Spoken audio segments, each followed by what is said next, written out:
This is day 12, I think, of talking to a camera every single day for 5 minutes for like 100 days or whatever to get my speaking skills better. And you can probably tell it's pretty obvious I might have had a haircut a little bit off the top, obviously. Um, could be worse. I haven't received that many terrible insults today, so it's not too bad. It's not too bad. Um, yeah, but it is gone though, so no hair.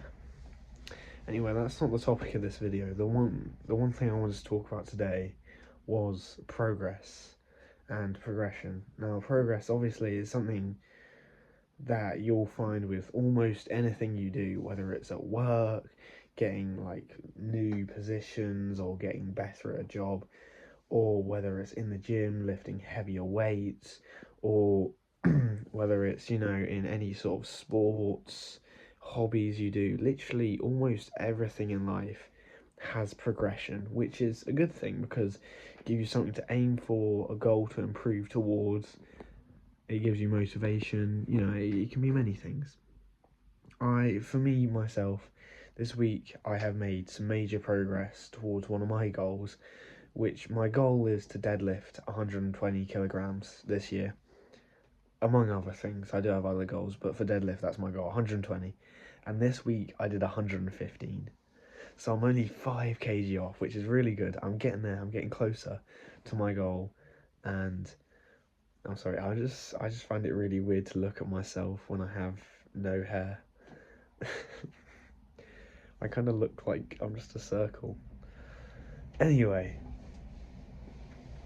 that aside, I think having progress or something you want to progress towards is so vital for staying disciplined, staying motivated, keeping going, because it's that sort of like, say if you enter the gym one day having no experience and you're like, okay, I'm going to become the next Mr. Olympia, right? Well, that's going to take you like 10 years, probably. I don't know how long it would take. Or you enter the sport, you just started running, you're like, I want to run at the Olympics, right? You're going to take a long time to get there. So on the way, you need to break it down into a lot of smaller segments, smaller steps, some stepping stones to get you going, because otherwise you're just going to think, well, it's so far away, it's literally never going to happen. There's no chance it happens, and you don't feel motivated. Whereas if you said, okay, by the summer I want to have abs, or by the summer I want to be down to 10% body fat, or by the summer I want to be up to 70 kilograms. Setting these minuscule goals that they're almost too easy, they're almost too achievable, is the best path to progress, because when you do this, you just got to do a little bit and a little bit and a little bit. There's no big chunks. It's just you've got to do this and you got to do this.